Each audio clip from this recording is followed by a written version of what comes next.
Hey everybody, welcome to another episode of Leap into the Week. Listen, I'll tell you, I was gonna jump into this one right away. We got Patrick Fingles here. Everybody knows we're week number 19 of Leap into the Week, bringing you some great stuff leading into your week ahead today. Last week we talked about making that jump. If you're a sales rep, if you're a project manager out there and you want to be an entrepreneur into your own company, I thought it'd be great this week to talk about the habits that make that great entrepreneur, that great owner.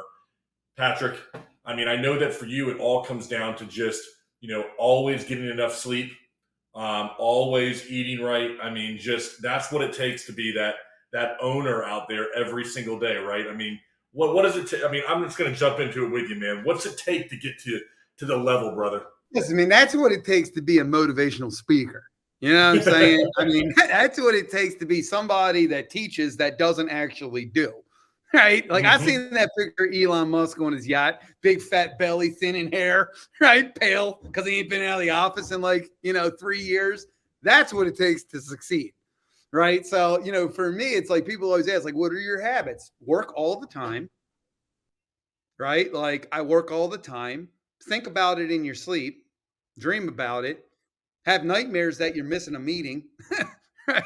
Like, don't eat healthy, don't go to the gym because there's no time for that, right? Eat on the run. And it's a pure passion and drive to be successful. It's what you think about. It's just you just want to win. And that's what you do. I mean, I see a lot of people on LinkedIn, and I listen, there probably are some very disciplined, super successful leaders, probably. But the commonality, and I think most successful leaders, is the endless dedication to the mission. So I would say that that's my biggest habit. End session. Mine's a little bit different. I think that what's helped me with this company is I talk about this word a lot.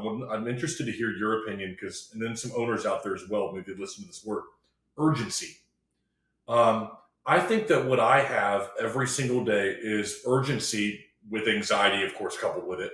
But I have this sense of now, go, let's get it done. This habit of I'm moving faster, I'm acting faster, I'm creating more urgency in my day. I talk about this word with my team now a lot. How urgent are you to get something done right now? Or are we getting out of the car slow? Are we putting the equipment down slow? Are we sitting down at our desk slow? Or are we urgent with what we're doing every day? I've got a real sense of habit of urgency that's helped me, whether good and bad at times, because I can drive a little too hard.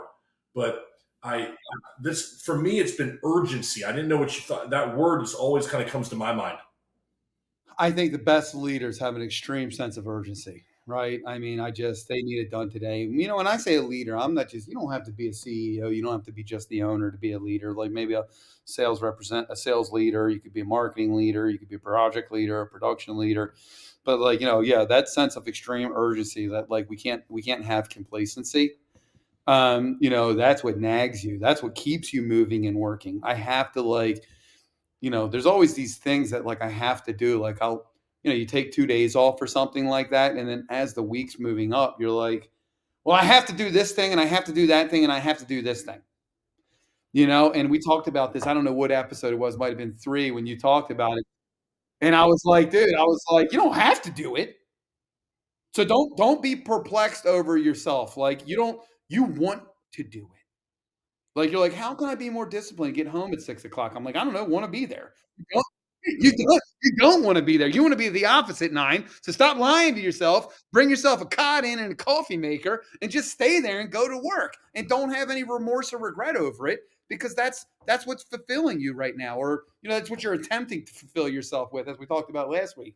So I think it's I think that varies by leader. I think there's disciplined leaders. And then I think there's leaders that just want to always be working, man. Yeah. I think it's important to accept who you are sometimes. I think that oftentimes, like for me, I'll fight that because I have people in my life, Patrick, and maybe others out there too. And they're like, why don't you just do this? And you're fine where you're at. Stop doing that. Come home at this time. Stop working so much. Hey, let's go do this. And I think people begin to feel bad. Did you ever have that where you had the people telling you, calm down, man, you're too much? Yeah, last night. This is last night. This is a true story. Last night, I'm standing in the shower and I get out and my wife says to me, she hears me all day and when I work from home in my office. And she's like, we need to simplify our lives. That's what she said to me yesterday. We need to simplify our lives. And I said to her, I was like, you only have the ability to say that because of all the drive that has created a life that now we can choose to simplify if we so choose to. Right? A lot of people don't have the choice to simplify their life. You're saying we do. So I asked her, I was like, let me ask you something. What would you do to simplify her life? And she was like, well, you could stop doing this. You could stop doing that. You could sell this. You could sell that. And I was like, oh, so I just change who I am. That'll do it. There's nothing out of you. You just keep doing what you're doing. In order to simplify our life, I need to stop being Patrick, is what I hear you saying. Because selling a car doesn't simplify. I like selling a car doesn't simplify your life, right? Like selling, coming home at 5 o'clock and your business being a little smaller, like that's not what complicates my life. What complicates my life is my pursuit to always be moving and going. And so if you take all those things away, my life won't be any simpler. It'll just be less fulfilled and more chaotic because you're taking me out of my rhythm, right? You're taking me away. I hope that she's right, and one day, man, I'll drop down a gear. You know what I'm saying? I'll just I'll learn to relax. I'll learn to just kind of be more at peace. But right now, man, it's go go go. Well, let me ask you that question. I mean, as you look back at the last, say, 5 or 10 years, are there any habits that you've had to look internally at yourself and go, I got to stop this crap? Like, because some people struggle with that's who I am. Have you ever had to look at it and go, this isn't serving me anymore? How did you address that within yourself? Because I'm thinking there's some leaders, entrepreneurs out there. Maybe there's some things they need to look at. What do you stand on that? So I went through. We've talked about the leadership training that I've went through, and I've went through like multiple years of leadership training. And like, so the one thing, like, I used to like try to change habits. Like, I want to work less. I want to downsize. I want to eat better. I want to work out more. I want to be kinder to my wife. I want to have more time with my kids. Like, I want to travel more, like the practical ones. And then like I book a vacation. I want to travel more. Like I'd say, well, book a vacation. What's the point of this life? I could die tomorrow. I'm going to stop spending all my time working. I'm going to travel tomorrow. And then I travel, and guess what happens when I come back? I'm like, hey, get back to work, man. So like, there's a lot of things that I've attempted to try to do because I feel like that's the person I want to be, but it's not the person I am. And frankly, if all those things were true, we wouldn't be talking about what the habits of a successful leader are.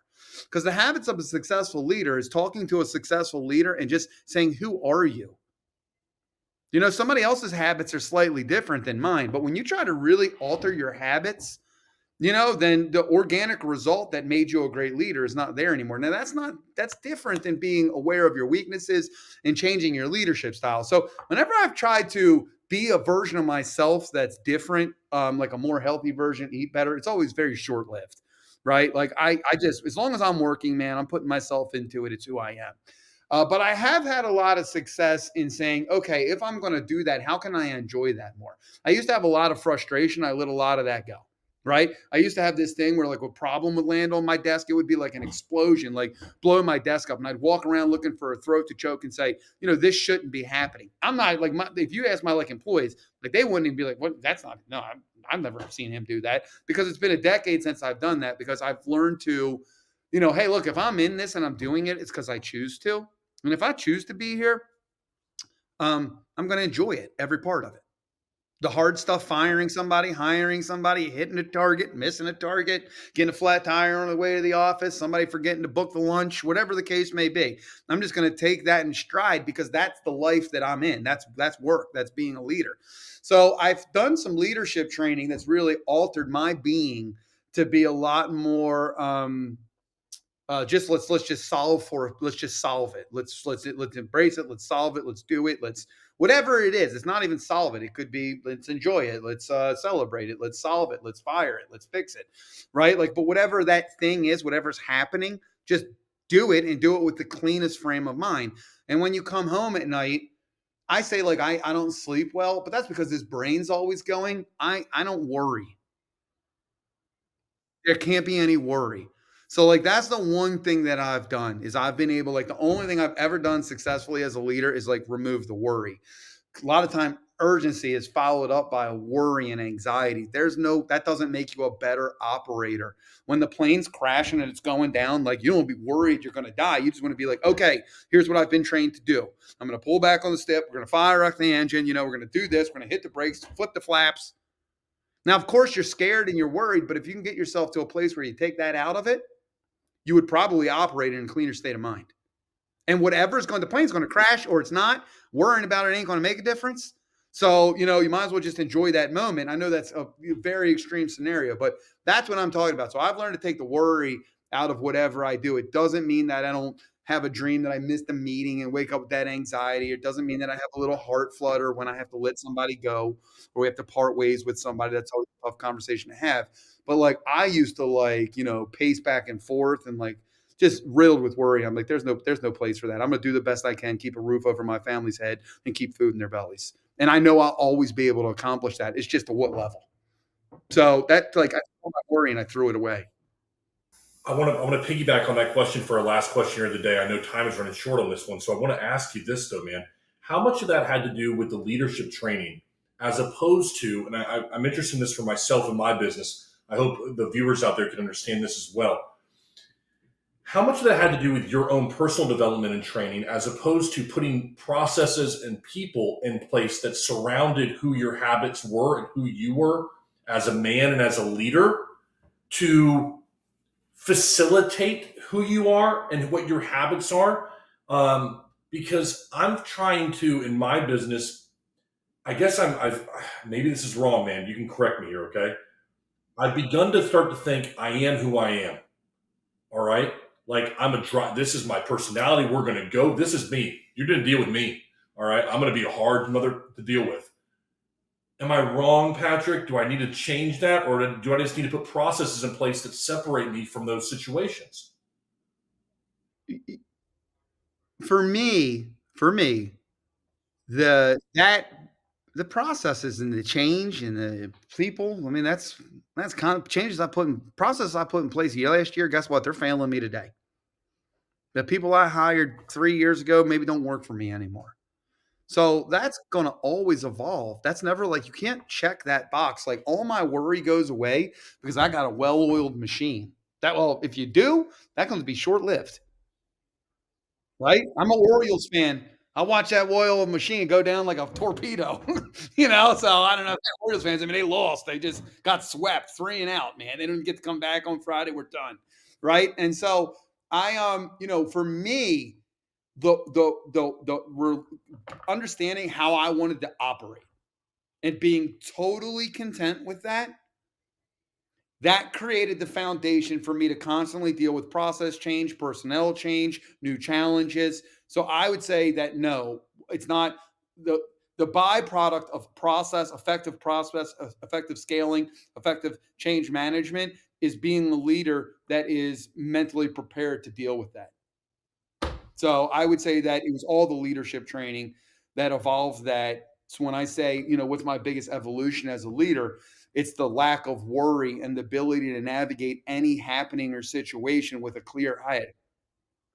But And you can't so do that. Yeah. go ahead. I was going to say you can't do that though until you do that first step that you just mentioned right there, which is you accept that this is what I am. This is who I am. Right. You're not fighting that per se. This Correct. is my habits. This is me, right? And again, it's always confusing because it's like this is who I am today. Okay. This Yeah, is who I am today because you don't have to be stagnant. But like, it's not even today. It's like, this is who I am now, and I'm good with that. And like, here's what I need to do tomorrow. Here's what I need to do the next day. Here's what my plan is for next year. I just don't think there's a great place. Like when I was a younger leader, I was constantly questioning my leadership style. I was constantly questioning my decisions. I was constantly questioning my life choices. Should I be a better father? Should I be a better this? And then people around me were constantly questioning. My mother, you should slow down. When's enough enough? My wife, last night, we need a simpler life. It's like it's constant around me, and I just like that noise, and then the internal noise in my head. I'm like, this is me. This is me. What do you mean? Okay, we got a question from the audience here. What are you? Is there a habit you're trying to improve right now, Patrick? Like, is there something you're actively working on right now in your life? What are, because you talk about the leadership trait? I'm Personal assuming or that's where, professional? Personal or professional? I don't know, man. Personal sounds a little more interesting. Yeah, yeah. Well, professional, I'm trying to be more decisive. I'm trying to move like a little faster. As my business is elevated, have grown. There's a lot of opinions, right? You have board of directors, you have a big C-suite around you, you have vice presidents underneath of them, you have lots of employees, and that creates a lot of opinions, and they're all flowing upstream. And there's a balance between listening, because you definitely want to listen, and you hired those people to do a job, and you want a brain trust and partners in that. But at the end of the day, you don't want that to create indecision. So it's kind of balancing that brain trust and decisiveness, because the bigger you get, the more noise comes into it. When you're a small business, it's you and your brother's an idiot. You're just telling him what to do, and there is no indecision. You're pure intuition. As that company grows and scales, and you hire people, and you bring in a CFO, or you bring in a COO or a chief sales officer or whatever, they start bringing their opinions, and you want to give them autonomy. You want to listen, because that's what good leaders do. You disagree with it, how do you handle that? Do you challenge that internally, or you say, hey, at the end of the day, a decision has to be made, here it is? So decisiveness is something that I'm working on, professionally. Personally, Yeah, come on. You give him, I wanted the personal one anyway. personally, um, you know what? This is going to sound crazy, but confidence. A lot of times when I talk, and even when we do these podcasts, I worry about, like, did I say something that offends somebody? I question a lot of, like, what comes out. Because, like, I'm very instinctual. I'm very organic, and I have a big mouth, obviously, and my brain moves really fast. That's gotten me into trouble in the past, but it's also made me successful. So trying to balance that. So I think personally, it's like, hey, just end it, drop the mic, walk away, be like, I killed it. I fuck killed that episode. But a lot of times I'm like, shit, what did I say in that episode? Did I say anything that, like, pissed somebody off? Talked a lot about salespeople. Project manager can be a successful business owner too. Did I emphasis too much on salespeople? So it's like there's always this kind of questioning. Well, like, I'm too old for that. I've worked too hard. I've come too far. I got 4 kids, 2 wives, not 2 wives now, second wife, but 4 kids, second wife, dog and a cat, 3 houses. Just like, I don't need it. I don't need it anymore. I just want to be me, the best version that I can be of myself, and just not question that. So that's me. So decisiveness, and you can kind of see the counterpart of that is just don't look backwards. Don't worry about it. Just be you, and whatever happens, you're gonna have a roof over your head, and trust me, I got plenty of food in this belly. I ain't starving. I'm fired up. I'm sweating down my back right now. But I tell you what, man, I appreciate this so much. I'm going to take away from this. But the first thing is just deciding who you are as that leader, who you are in those habits. Just for me, what I'm going to take away from this one today. We're going to be back next week to talk about something that I've been interested to talk to you about, Patrick. We're going to talk about all this stuff that people, Myers Briggs, personalities. There's so many different personality tests and people and the way they look at the world. How do you hire? Do you look at this kind of stuff? Do you change the way you approach somebody? That'll be next week, week 20, leap into the week with no other than Mr. Patrick Fingles. Until next time, everybody, we'll see you next week. Make it a great week ahead.